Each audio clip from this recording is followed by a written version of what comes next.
opinions and views of the hosts and guests do not reflect those of the station.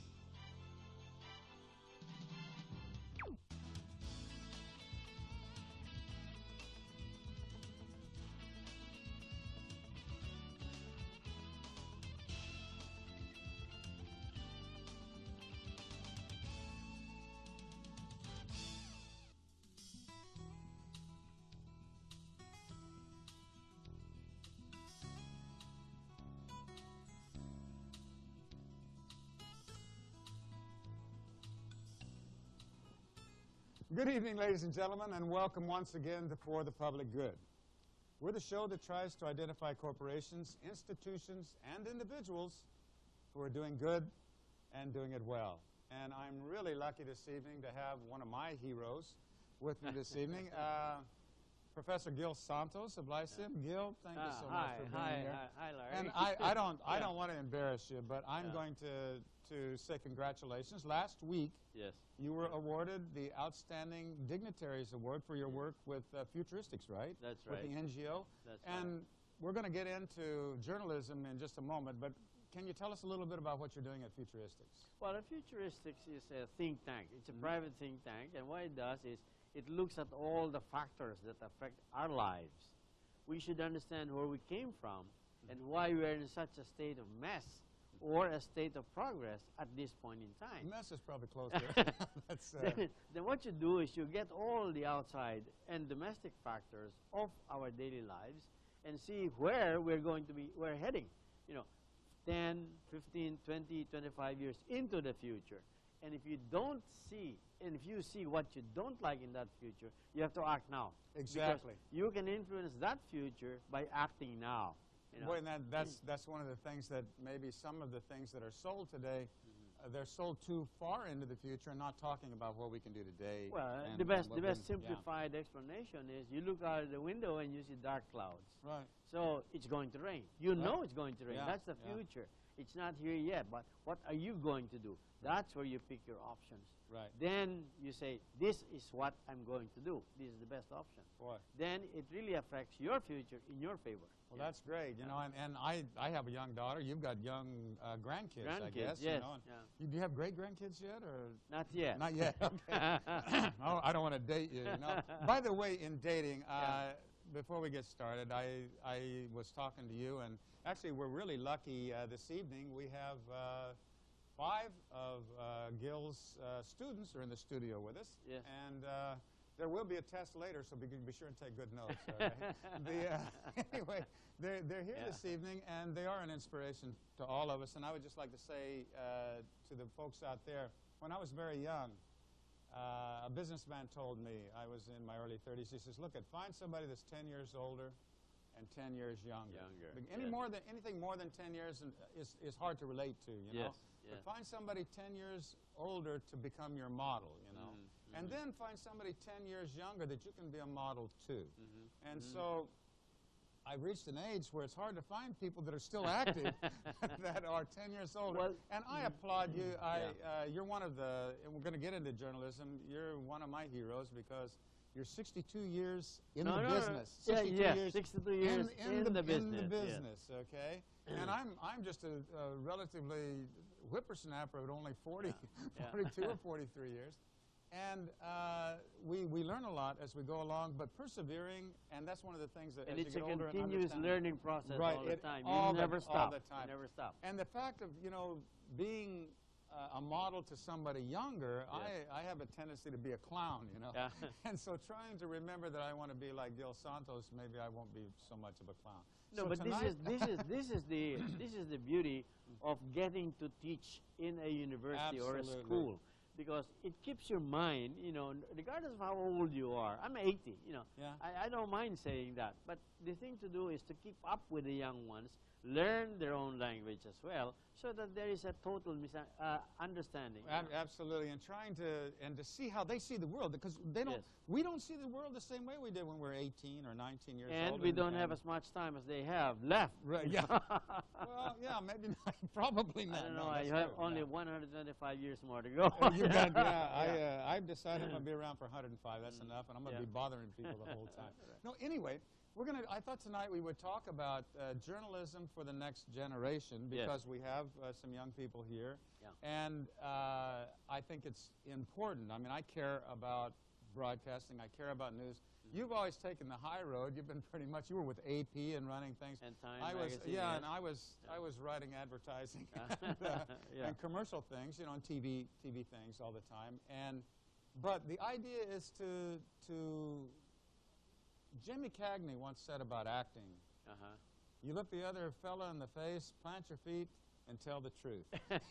And pretty much we could say the same thing with journalism. Well, you know. if you want to be a journalist, really, the first thing that you have to have in mind is, number one, you must be a cynic. Okay. You don't take anything on its face value. And you don't stop asking why and how, you know, and what's all the reason. There must be a reason behind every event. Boy, why is that big one? And as you're young, it's really difficult to delve out the why. You can always figure out the what and the how a lot of the time. And you need to do this because the whole process of life, the whole process of social development, national development, is so dynamic. It never stops. Boy. So you have to keep in cadence with it. You know. Right. You take the case now of journalism. What affects journalism right now? You have the delivery in real time. Regardless of the differences, the time differences in the globe, and there are 12 hours, you know, you have to make the news, you have to write the news and deliver it to the other guy halfway around the world. Exactly. When you were, in 1950 was when you first started. Yeah. How were you delivering your news at that time? Well, we were delivering the news by wireless, you know, and we were getting the news all the way from New York by Morse code. Morse code. Can you imagine? Right. Now the kids don't even know what's Morse code. They haven't seen any machine. Dot. No, that's really true. We were still doing it even when I was in 1962. And then 3 years thereafter, it comes up the teletype at 53 words a minute. Yeah, you know. 50 baud, boy. Yeah, so that's what they call 53 baud. Yeah, you know, named after the German who discovered it. Yeah, right. Now, after the 53 baud came the 125 words per minute. That was a big deal. Boy. So, but see, what I learned is from the 53 baud to the 125, I developed a fast reading roll intelligence technique. You know? And it did me pretty well because then you can take one scan at one page and in a split second you're through with it. Right. And what you do is you just keep on reading, look for the noun, the verb, and the object. Right. And that's it. You know. No, boy, I still do that. That's, yes. And right now, what you have is the delivery of news, the delivery of the development in modern technology, communications and information technology is such that your cell phone could be outdated in 2 years' time. So, in 20 minutes. So it goes by leaps and bounds. Oh, sure. So what does this mean? As far as I'm concerned, this is where we're going to have this software of the individual, of the human behind the news or who writes the news, to be much more ahead of all these things. Well, you know, and people before, if you were a journalist and I was a journalist, that was or a writer. Yes. I always consider myself a person who makes a living writing rather than a writer because I always got paid before I wrote it, you know. But as a writer, you write things and then get paid, I suppose. Yes. But in any case, we were much slower at it than today. We would work things out and write them, and we were professionals at it. Now with all the bloggers, anybody that has a keyboard and because of the computer science. Yes, because of that. Because of the satellite communications technology. And this puts us back into the case. How do we sift through what's worthwhile and what isn't? You know, and this is something I'd like to talk about today. That is why I'm coming to the point where I'm saying what is required of the modern 21st century journalist is, number one, to be able to get the network in his mind and his actual organization so that he could vet the news. You see, news is something that must be verified. You take data and information. Is it true? You know, you have to verify it. Right. If it's not true, then don't use it. By God, because the newspaperman or the journalist's allegiance is to the truth and the truth Should be, only. absolutely, Yeah. absolutely. Because this is our responsibility to the public, both to the listeners, the audience, and to the reader. And you talked about vetting the news. The only way that you can be qualified to vet any news is you've got to be a news junkie, don't you? You've got to be reading, and not just from one source. You know, That's right. we have people in the United States that see nothing but Fox News, and that's an oxymoronic thing because Fox and news have nothing to do with each other. You know. Yeah. The point is that you have to hit all the different areas of news before you can vet it. If you're reading the same thing, you're not going to be vetting anything, are you? And vetting is a very, very delicate matter. You know, it's a very professional. It's professionally required, so that you should know who you should be checking the information from. Let's say you're given a set of information about the Chinese psyche versus the Philippine thinking because of the South China Sea problem. Okay. Now, are you sure that what you got in Hong Kong or what you got in Beijing is really what it is or what it seems to be? You know, it's not. No. It's not. So you have to know who are you going to check it with. You have to get the news out of what they call the horse's mouth. Right. So your source of information must be credible, top, and the only credible news source that you can get. Therefore, he must be authoritative. In the same manner that you are required to have lots of information in your head, so that you have the background on what you're talking about. Without which, you're dead meat. Well, That's what. and here's a good question for you. You know, as you're out in the field and you're working on a story, how do you figure out whether somebody is putting you on, or they know what they're doing, or whatever? You try to find as many sources as you can, or and you develop it by reading as much as you can and retaining it. You know, I'm hoping I don't develop Alzheimer's. I already have. You know, so. But the good thing about it, Larry, is the more you exercise the brain, the more adept and the more dynamic it becomes, more agile, you know, and therefore your chances of making a mistake becomes less and less and less and less. It's just like exercising. If you run, you know, let's say a kilometer a day, every day, you're going to be fit. Sure, you see? sure. So it's the same thing as well, and that's what teaching brings you. Well, oh yeah, I always tell people, you know, I teach writing as well, but not journalism. I teach technical and business writing. But the idea is, I always tell students, okay, what you learned today, I want you to go out and teach 3 other people or 4 other people, because that's where you really learn. Is you learn how something works by having to explain it to somebody else. In the simplest terms. It's got to be simple. It's got to be simple. Ergo, you've got to be precise, exact. You know, you have to be concise, short, because people don't have the luxury of time anymore, and you have to be clear.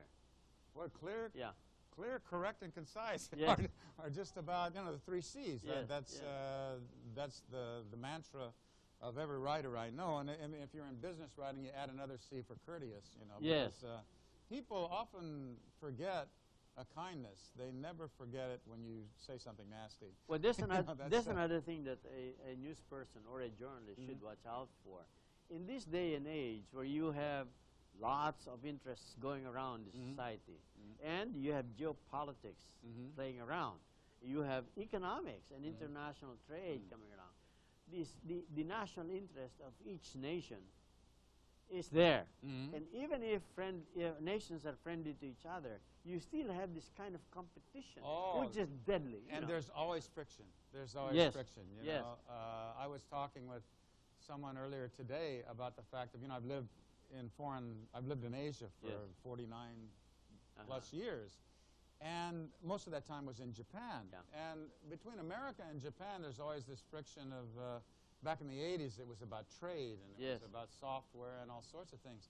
And that tension level is always there Yes, on the surface. While friendly, all the there's time still friendly, but it's tension. there. Yes. And so if we're having problems, you're on a train and you meet a drunk some night, and he finds out you're a Yank and you speak Japanese, he's telling you how rotten everything is and how you're never going to be great again. And you're saying, well, I guess I better shut up or I better not say anything at all. No, but you had we can see how the little things can actually bring to the surface some really bad stuff if you're not careful. And this is where the mental agility of the journalist or the writer comes in, because he would know exactly what to take, what to get, what to shift out, and what is horse manure and and what is real truth. And is he not going to shovel some of that horse Exactly. manure? That's the whole idea. And one of our founding fathers in the United States, Benjamin Franklin, of course, he ran newspapers for many years.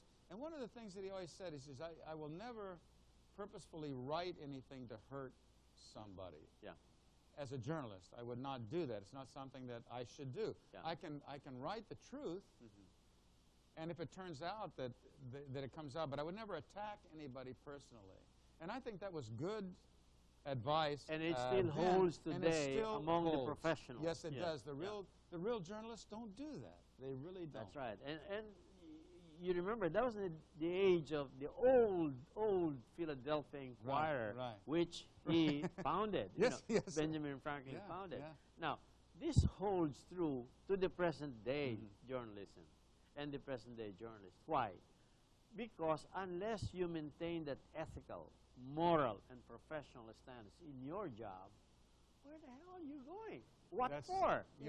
That's the really hard thing, and this is one of the things that I think that is a message that I would like to see us pass on to the next generation. Because journalism or news, because of our dedication, commitment, and lifetime, we may be stupid to some people, but this is a lifetime commitment towards the truth.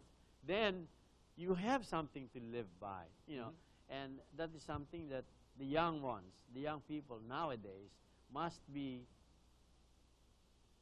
adopting as their kind of mental setup, mindset, the thinking. And that was one of the things, because as they get a job and they have the pressures, you got to write this or you got to write that, or you have these editorial pressures sometimes, maybe they will go off in another direction, and trying to remember this all the time is not so easy when your job is on the line. Or are you going to get are you going to be above the fold or below the fold? Or the bigger picture is this is part of nation building, whether we like it or not. It certainly is. And the moment you go into it, it becomes part of the culture. And culture means one layer after another layer piling up. And as the time goes by, that becomes embedded. And that's your foundation. And that's, both of us are admirers of David Nye, I think, and he talks about the sorry state of media a lot. And maybe that's something we could touch on. How do we turn that around to where people start viewing the media as something other than bad? In the U.S. it's the same way. The mass media has terrible reputation right now. Well, I don't know if it's all deserved or not. Maybe a lot of it is overblown or hyperbole. But how do we change that? Each one of us who's in the business. Yeah. Well, there is something you cannot change immediately or overnight, because people want infotainment, entertainment. Well, there's a good word. Entertainment, infotainment, or even advertorials. See, but in any case, there must be some truth. The truth must be in there. What is wrong is when people, advertorials, twist the truth or tell you only half the truth because they're selling something. I wrote advertorials for a lot of years, and was pretty good at it, But I was always lucky. I was writing for a company I believed in, and I believed in the products that we were writing, and so it wasn't a problem of twisting or anything else. But of course, you put the best parts in, and maybe you're a little shy on some of the this is parts, where I'm saying the newspaperman, the newsperson must be cynic, because he's got to see both sides. Right. In any issue, there are two sides, and these sides don't see each other. One is bad and the other is good. Right. You can't say a person is all pure lily white. No, there must be something else, you know. And that's the great thing about you know, the really good political reporters, you know, who can sit and talk in the United States, say, to a libertarian and a Republican Yes. and a Democrat, Yeah. and be able to let each one of them Yeah. say what he wants today. First of all, without interrupting him, Yes. which would be a really Yeah. good thing. Which that's my biggest complaint about Fox News is nobody gets to finish an answer. You know? Well, this That's this is exactly where the fine, thin line, you know, between stupendousness and stupidity. Yeah, no, that's really you true, you know? divide the line, yeah, because there is such a thing now as they call advocacy journalism. Okay. Okay, Yeah. so Yeah. fine. I'm going to go along with that. But advocacy journalism must also have a balanced view of the issues, Yeah. you know. And your advocacy should be to present the truth. That's what it is. You know, I'm big on advocacy. I think that advocacy is a good thing, but I'm not very big on activism. You know, and I differentiate the two very much. Yes. And activism is just, we're going to do something just to be protesting, or we're going to be doing this, and some people are professionals at being activists. Advocacy is really believing in something and having a positive output and saying, okay, I would like to do this, and being honest about it, and well, this putting is where forth that way, you know? the professional, real, ethical, and moral journalist comes in. Right. Because he can just be carping. He can be complaining. He's an activist. But is he part of the problem, or is he the solution? There's the You know? point. Yeah, that's the A thing. journalist should be able to identify the problem, simplify it for the reader, interpret it with both sides of the issues being presented. Then you must have a solution that you can offer. And it's up to the reader or the listener, the audience, to take it or leave it. And that's, you know, that's free choice. You know, in the late years, 68, 69 of the Vietnam War, as we were moving along, there was activism by a fellow by the name of Herbert Marcuse at Berkeley, you know. And it was the part of the New Left. And the deal with the New Left was just the same problem what you're saying. We're going to tear everything down, and then we'll come up with a solution after we've already torn it all down. And that doesn't work out so well, does it? You know? No, because the reconstruction is more costly. Well, absolutely. Much costlier than the destruction. Yes, absolutely. You know, it's a lot easier to destroy or just demolish something. You know, you drop a bomb, and that's it. Yeah. You kill the people. Right. But what is it going to take you? How much will it be just to reconstruct what you destroyed? You know, when people started burning down cities and stuff, he said, no, that isn't what I meant. And maybe it might have been true because his writing was so hard to understand. But he made these firebrand speeches all the time, you know, advocating violence, basically. Sure. But the thing to do is to think far, to think far ahead. Right. Take 5 steps at a time and see, if I do this, will this happen? Will this be negative? Will this be positive? Then you decide, if that is so, then take the best option and do it. That's exactly right. And, you know, we live, I would like to, as we get into the second half of the show, maybe we can talk a bit about free speech. Yes. And responsibility. And responsibility. And responsibility. And how the laws are now trying to say, hey, you've got to be restricted. You know? Yeah, and that's something that we don't want, but how do we handle that? And I don't have the answer to that. Okay. And maybe you can help out with it. We will try. Those are one of the things we want to talk about. So don't anybody go anywhere, because we're going to be right back talking a little bit about free speech in the second half of the show.